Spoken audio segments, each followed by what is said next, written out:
대한민국이 무슨 일이 있었고요. 또 무슨 일이 벌어지고 있는 겁니까? 저는 여러분들한테 그렇게 질문을 하고 싶습니다.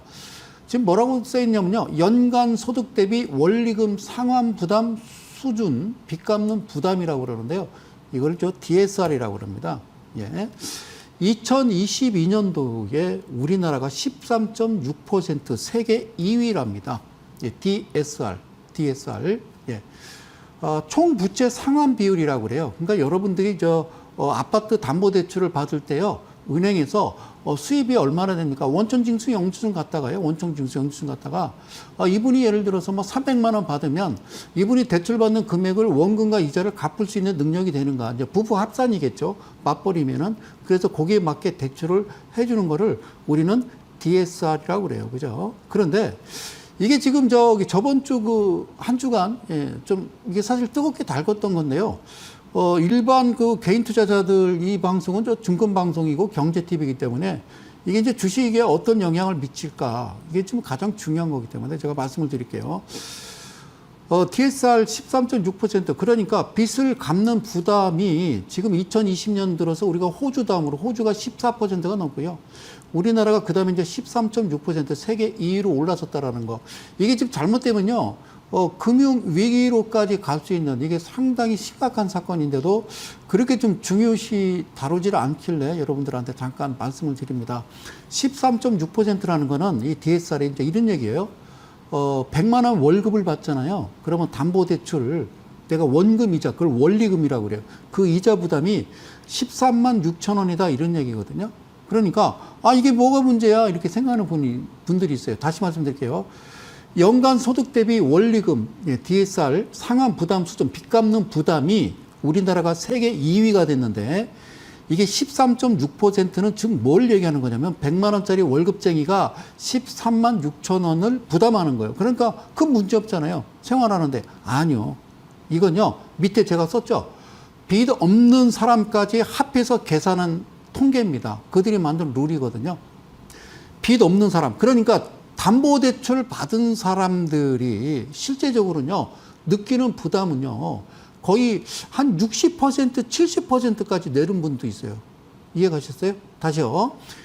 개인들이 그 영끌이라는 거 있잖아요. 영혼까지 끌어다가 뭐 갭투자, 이렇게 뭐 20대, 30대, MZ세대. 이거는 이제 부모님이 잘 사니까 소득 상위 40% 분들이 자녀 명의로 그 영끌 비투하신 거고, 지금 그 외에 나머지 대략 한 2천만 명이라고 하는 우리 서민들은 그때 같이 따라 들어가서 했단 말이죠. 그때 당시 2000년 그 팬데믹 이후에 주가도 3,300까지 뚫지 않았어요, 코스피가. 그게 이제 그 동학개미라는 얘기 나왔고요. 주린이 얘기 나왔을 때 그때 나왔던 얘기입니다. 그런데 지금 이게 지금 이 지난주에 나온 뉴스가 이게 심각한 거예요. DSR 이게 연간 소득 대비 원리금 상환 수준 부담이 13.6%라는 거는 이게 실제적으로는 빚 없는 사람까지 또 이게 계산에 들어가는 거니까 실제 한 50%에서 60% 정도 될 거예요. 왜 그러냐면 또 이자 부담, 이제 다음 화면 들어갈게요.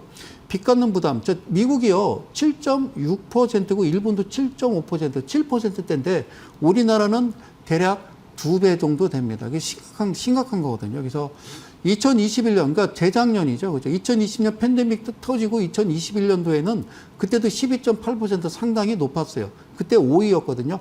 이때도 좀 조심스럽게 좀 밟아갔어야 된다고요. 그래서 이게 어느 순간 어디에선가 트리거가 한번 딱 걸리는 순간에는 전체 우리나라 금융시장, 물론 주식시장, 부동산 시장 똑같은 시장입니다만 상당히 좀 큰일이 날 수 있다. 예, 그래서 빚부담 증가 속도가요, 상당히 빠르다는 거, 이게 지금 큰 문제가 아닌가 이런 생각이 듭니다. 빚을 안 늘려도 이자 부담 때문에 빚이 커지니까 그 주요국들은 대개는요, 이 DSR을 줄였어요. 예. 그리고 대출을 좀 막고요, 더 이상. 그러니까 우리나라도 약간 축소되긴 했습니다만은 이거를 좀 줄여야 되거든요. 그 기존에 대출 받은 거에 이자가 올라가니까 부담이 훨씬 커졌던 거죠. 이자 부담은. 원금은 그대로입니다만. 그래서 이런 거가 이제 어떻게 정책을 펼칠 것이냐. 가장 중요한 거는요, GDP 대비입니다. GDP 대비 우리나라 가계부채 수준이 43개 국가 중에요, 여러분 작년에 3위를 기록했어요. 3위. 예, 3위. 이게 이제 얼마나 심각한 거냐면 2010년도에는 14위였거든요. 근데 작년에 3위라는 건요. GDP 대비 이 대개 한 80%, 70%가 지금 초과했어요. 105%라는 겁니다. GDP 초과가. 지금 밑에 하단에 써 있죠. 여러분들 보시는 우측 하단에 출처가 BIS입니다. BIS 거기서 지금 자료를 가져다가 여러분들한테 말씀을 드리는 겁니다. 자, 주식시장이 왜 그럴까요? 예, 한 1년 반 정도 주가가 쭉 밀렸을까요? 그거는 또 이런 거죠. 그러니까 이런 부분에 때문에, 예, 사람들이 이제, 신용으로, 예, 대출받아서 주식하시는 분들도 많을 거고요. 뭐, 영끌도 마찬가지지만. 근데 대개 이제 이 부분은요, 자영업자분들이 상당히 많죠. 그죠? 코로나 때문에 사회적 거리두기 했고, 그로 인해서, 그죠? 예, 버텨야 되니까 월세 관리비 내느냐고, 전기세, 소득세도 올랐잖아요. 그거 내느냐고 버티신 겁니다. 그 대출 부분이 그래서 지금 105% 초과됐다라는 거죠. 이건 이제 어떤 정책을 서민 위주로 좀 펼쳐야 되는데 그렇지 않으면 주식시장도 크게 좀 흔들릴 수 있죠. 자, 전세대출, 중도금 대출, DSR 규제. 자, 이게요, 우리나라 같은 경우는 전세금, 중도금 대출 이게 규제에서 벗어나거든요. 이제 다른 주요국들은요, 우리 이제 대학생들 받는 학자금 대출 외에는요, 나머지는 다 규제에 들어가는데 여기서 뺀 거죠. 우리 전세 대출, 중도금 대출 이것도 심각했잖아요. 그죠? 그래서 한국 GDP 대비 가계부채 수준. 그럼 이제 큰일 날까요? 예, 큰일일까요? 우리나라에 어떻게 큰일일까요? 이거는 아셔야 돼요. 소득 상위 40%가요, 전체 가계빚의 76%입니다. 약 한 80% 가까이 되죠. 그러면 24%는 서민이에요. 서민이거든요.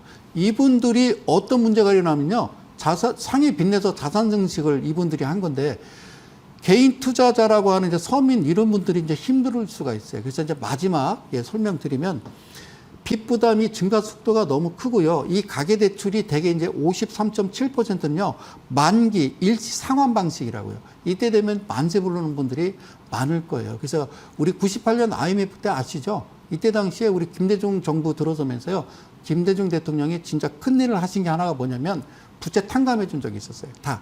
그래서 제로 베이스에서 처음부터 출발해서 여기까지 온 게 아닌가 싶어요. 그래서 요 부분이 이제 이런 내용들이 뭔가 좀 사그라들어야 어떤 서민을 위한 정책이 펼쳐져야 전체적인 주식시장도 새롭게 살아난다. 저는 그렇게 봅니다.